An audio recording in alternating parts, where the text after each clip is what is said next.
everyone. My name is Melina Segneri, and I am here to run Parent University for Mindfulness and ACT at home here at CPTWC. I'm hoping to kind of give some strategies to help make home life a little bit more of a relaxing space and promoting more mindfulness in other aspects of our lives and just kind of going over overall awareness of some of these strategies. So to kind of start a little bit about me, um, I'm Melina.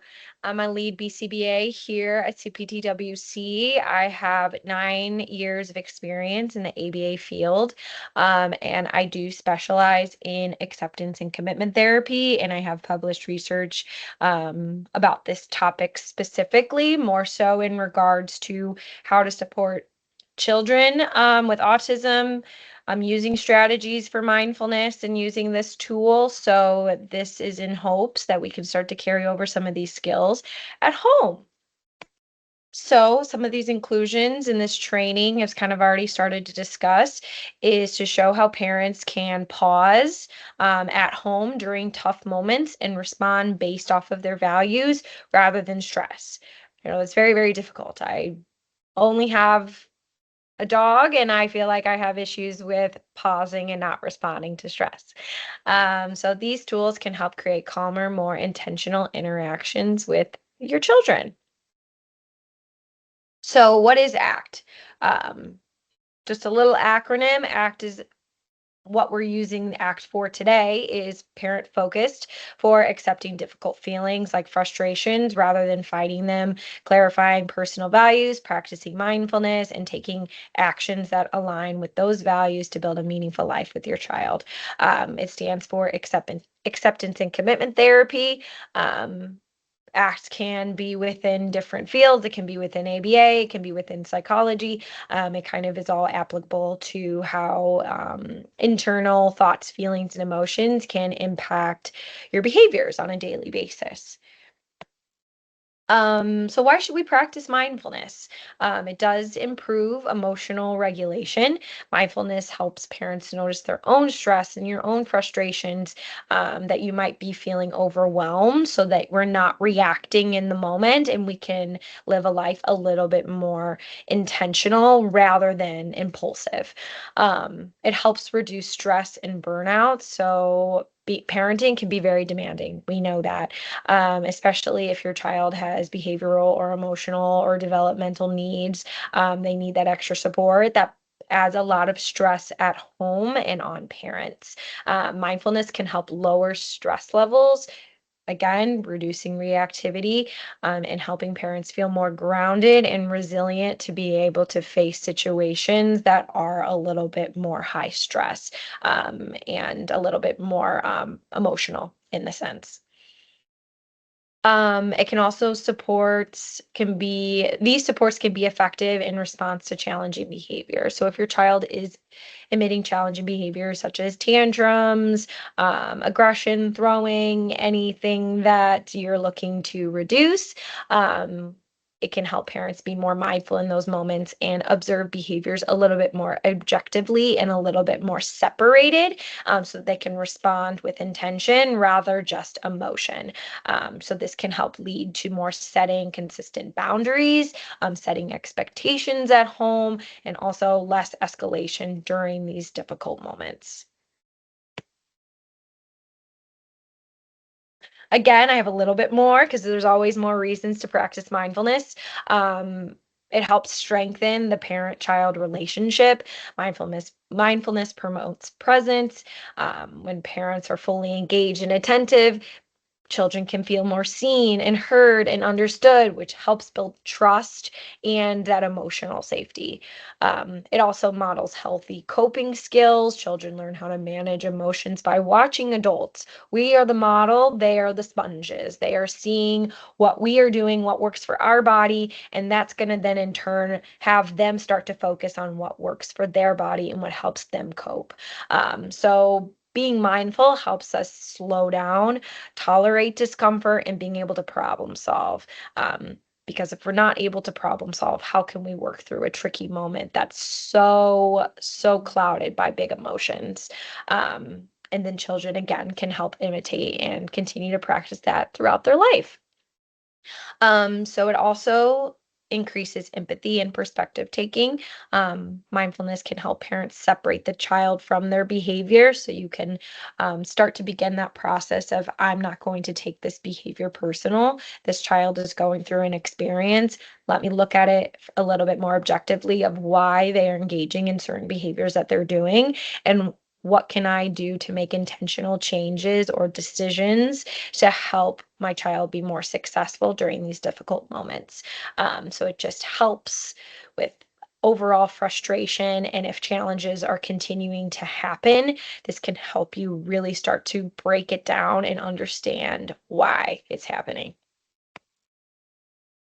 And our final couple of points as to why we should, it helps improve communication. Mindful parenting engages listening without immediate judgment or correction. This helps parents reflect back on their own child, and how they can respect or how they can express and respond maybe differently next time, or how they can further support their connection with their child. Um, and lastly, it creates a calmer home environment, because right, that's our main goal, is when we're practicing some of these tools or being more intentional. It is for the overall goal of home is meant to be a calm space. It's meant to be, at the end of the day, everybody comes together and we can cohabitate and live in a more overall emotional climate that can help improve life overall. So mindfulness allows parents to be able to put on your oxygen mask first. I always like to have like a little bit of a metaphor and embedded with this. Um, we always, model and protect our bodies and notice our regulation first before being able to help others. So being able to increase awareness, regulation, and presence, parents are better equipped to support their child's emotional growth, behavior, and overall well-being. So helping yourself helps others in turn. So, how can we be mindful? We can be mindful in like the littlest things, and little activities throughout daily life. And you can also incorporate it within co-regulation.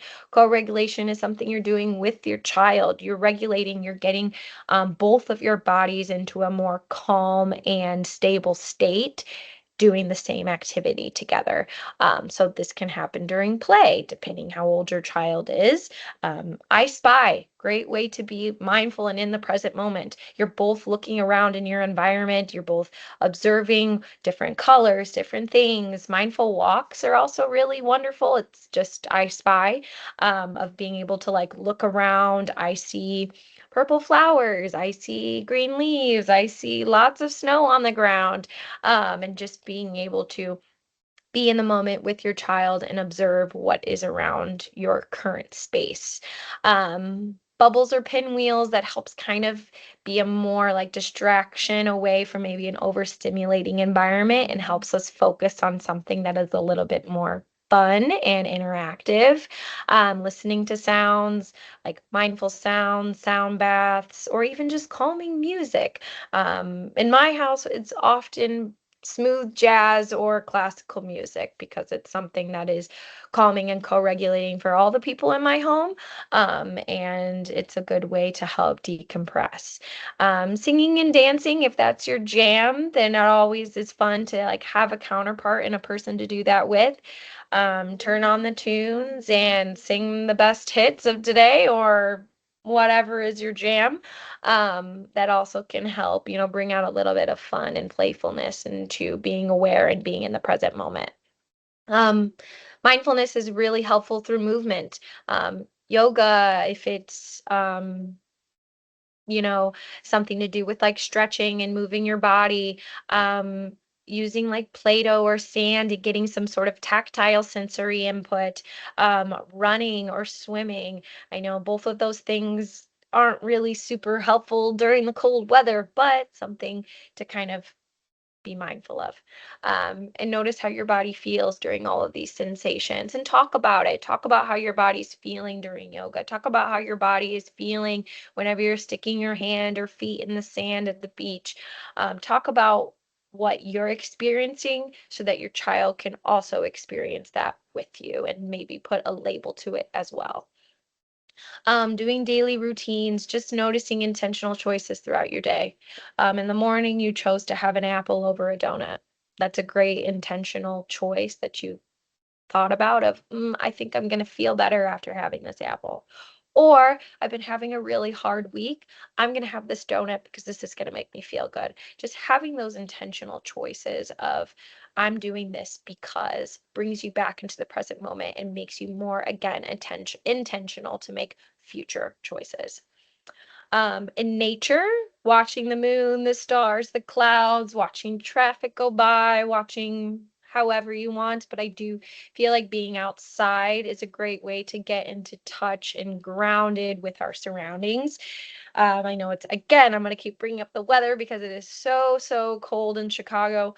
Um, but I do want us to be, as much as we can, mindful of what life is like outside of the home, and how can we bring ourselves to something that is, um, I guess, intentional and a more like stable, and something that is consistent or inconsistent like the weather. Um, but noticing what life is like in our nature and our surroundings is super helpful. I'm being intentional because right now I hear a fire truck. I'm being mindful. So things like that, of being just mindful of sounds around us. Okay, so from our mindfulness, how do we identify our values? How can we be intentional in the choices that we're making on a daily basis? It's through knowing ourselves and knowing what's important to us. So, to start, we really need to reflect on what matters. So, think about the qualities that you want your child to learn. Do you want your child to be kind? Do you want them to be independent? Do you want them to be honest? Think of those things that are important to you and what was important maybe to your childhood and your upbringing, or maybe if it's something that you wish could have been more, have a heavier matter in, when you were growing up, of, I want to do differently for my child, or I want to do more in that sense. So being able to identify what really truly matters to your heart of how you want to be as a parent. Um, Consider how you want to show up as a parent. So ask yourself, how do you want your child to remember you during being both calm and during challenging moments? Do you want your child to be, um, going through experiences that during challenging moments there was always big emotions? Or do you want your child to experience situations where even whenever I was dysregulated, or even when mom and dad were dysregulated, it was still intentional choices and calming strategies being added to that environment so that I can feel a little bit less stressed. So just kind of reflecting on what type of experience and environment you want to create in your family. Um, Noticing emotional reactions. So, noticing when you have strong emotions often points to important values. If you feel very strongly of like, this is something that I really want, that's definitely showing that you have a trajectory towards that value. So, if that value were to go away, if someone were to say your child will never be honest, if that sparks some sort of emotion in you, then that tells you that that is important to you. So just being able to really sit and notice what type of emotions come arise when you ask yourself these questions. Look at role models. So identify different caregivers or people in your life that you admire and what different traits that you want to carry on and maybe partake or embody and show in your family, in your life around and around the people that are most important to you. Um, Whether again, it's whether you're inheriting or something that you're doing differently. Both are very important, um, to have examples and non-examples of how you want to be as a person. Um, Clarify non-negotiables versus flexible areas. So decide these are our boundaries. These are What are something that like is a hardcore no? Um, for example, if your hardcore no is you have to do homework as soon as you get home from school so you can have the rest of the evening, that's your hardcore non-negotiable. Whereas their flexible areas is I'm a little bit more flexible of what I can make for dinner. These are just examples. These are not something that you need to put in place. It could be roles reversed. Maybe a flexible area is homework and a non-negotiable is what you're cooking for dinner. It's what is important to you and what you value as a person. Um, Imagine the hard moments. So always remember and reflect back to whenever things were harder and picture a stressful situation and what response would align with the parent that you would want to be. So this is always causing us to like constantly reflect and look at things in different light of now that this moment is over, how could have I responded differently and what do I want to do differently? Um, and just being able to have that intention of moving forward. Or you dealt perfectly and your behaviors and your choices aligned in those hard moments with your values, then celebrate that. Give yourself like a pat on the back of I responded how I did because it followed my values. I was intentional with my choices during a really very tricky moment. I'm proud of myself. Give yourself that donut. Do give yourself that reward. Because also giving yourself that own acknowledgement is extremely, extremely important. Write down simple value statements. So writing and reflecting and completing sentences such as like, as a parent, I want to be someone who XYZ. Whatever you want after reflection and being mindful of our surroundings and seeing examples and non-examples, who do we want to be? And what decisions do we want to make moving forward?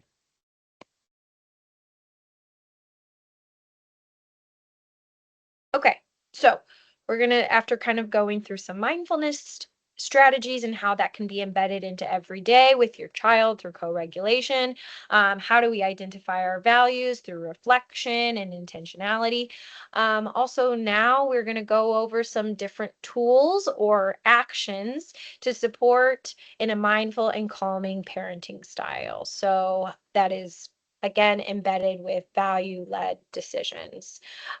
So there's three tools: the micro moment pause, noticing out loud, and the tiny pause before responding. They're kind of not self-explanatory, but like maybe not the most fun name tools or creative, I guess. So these tools, again, they're going to allow you to pause, reconnect with your values, put all of these tools that you've had with your own self-work and make a more informed and calculated decision that's going to lead you closer to your values and who you want to be. So, the purpose of these tools, kind of just reviewed that as well. Um, Helps us really slow down and to notice what's happening in our moment, in the moment, in our body, in our emotions, and just being able to truly be an observer and being able to identify and label what's in our surroundings, what's internal, so that we are able to make informed decisions on what's our next move. I think being able to slow down is often a very difficult skill and it's easier said than done. Of we're go go go, we're very busy, we have schedules, we have places to be. Slowing down can take a minute, 1 minute, 30 seconds out of your day of just taking a pause, taking some deep breaths, and truly looking around what's around us. Um, I know we all at least have 1 minute out of our day, if that's where you start. And then you can slowly build up across your day of making more intentional minutes of just really slowing down and being purposeful with what our next move is.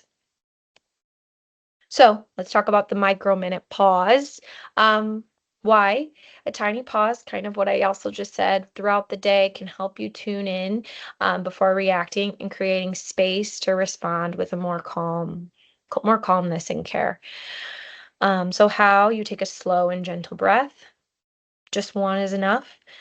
Briefly scan your body, notice tightness in shoulders, notice clenched jaws, notice racing heart, maybe even just notice sensations around you. What is the sounds around you? What is maybe the scratchiness of your big jacket, or the scratchiness of the hat on your head, or gloves, or things like that. Just briefly scan the feelings that your body is currently experiencing. Gently ask yourself what matters most right now. So being able to have that reflection internally of how what am I doing right now? What is occurring around me, and what matters? What are my values? So that I can move next. Um, Potential phrases that you can ask yourself too is, I'm noticing I'm getting tense. Let me pause for a moment. My body feels tight. I can take one small breath before I speak. So, again, these are just things to help. Self-talk is very, very important. And having that internal dialogue of being able to talk yourself through um, hard or calm moments. These micro pauses don't have to happen during only crazy moments. I actually encourage you to take these micro moment pauses even when you're calm. So when you're doing your body scan, maybe you're noticing that your shoulders are loose or that your jaw is not clenched, so that you can really start to feel the sensations of both states of body. Um, so try practicing during everyday moments. Practice that when you're stopped at a red light, or before answering a question that your boss asks you. Just take a minute, and everyone is granted a pause. There's no immediate response needed. We can all slow down. We can all take that time and space to reflect.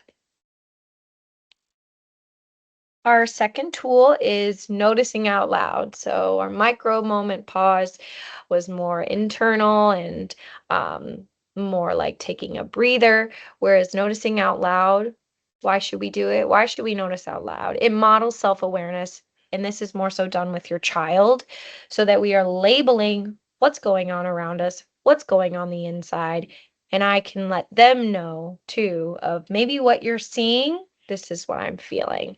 It helps brings your mind into the present moment, as well as provides examples on how your body might be feeling during certain emotional situations. Again, I want this during calm and frustrated state, so that your child can kind of see and hear the differentiation between these states of your body and what works for you when it comes to regulation and labeling what's going on. So, how? Name something you notice in the environment on yourself. I'm feeling really overwhelmed. Um, right now, I hear well, an example. Right now, I hear my voice getting a little bit louder. Label it. You're noticing it, you're hearing it, and now your child also hears that you notice your own behavior as well. Keep it simple, keep it descriptive, without judgment. You don't need to add an entire story. Just, I'm noticing that my voice is getting really loud. I am getting overwhelmed. So potential phrases also, let's make it a little bit more natural too, in a more calm state with your child. I notice the sun feels really warm on my face right now. Um, Here's a little bit more escalated one. I'm noticing my heart is beating faster after picking up all of these toys. I'm really tired. Um, and then also, I see that my shoulders are relaxing after you finished that puzzle or your homework. Some parent tips: when saying it out loud, please make sure you're labeling your own internal feelings, and then only what you see in your child or others. So this tool can be noticing out loud your own behaviors or others' behaviors. So we want to be able to label our internal behaviors, and we do not want to assume others' internal behaviors. But with that, we can avoid the assumption of those by just labeling how you might be feeling based off of the behaviors and actions that you are seeing. So you can you can guess what your child might be feeling through behaviors that we see. For example, I see that you're starting to stomp your feet. You might be starting to feel frustrated with what I'm telling you. And with another example, you can say that as well. I'm stomping my feet because I feel frustrated. So you can kind of give that empathetic comparison of when I stomp my feet, I feel frustrated. So this gives your child a chance to resonate with that emotional label and with that current outward behavior that is occurring. So it provides labels, models, examples, with all not including assumptions. So practice this when you're calm, doing it during walks, during dinner, during play. And then when it becomes a little bit easier and you get more fluent with labeling current body states and noticing out loud, you can try during more trickier moments later.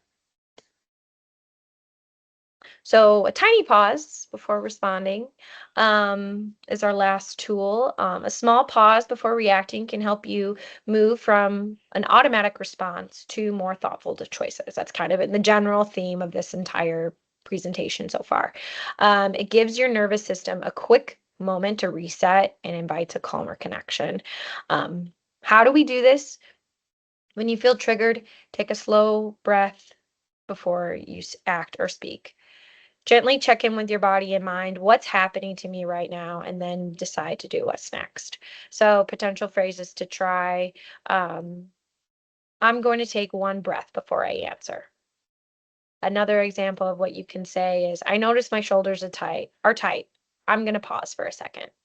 So, really, really emphasizing the language around taking a pause. I'm going to take a pause. I'm going to take a break. I'm going to take some time before I respond. I want to think for a moment before I respond. Other great example. This gives your child also a model for asking how to take a break. I'm feeling overwhelmed. I need to take a break.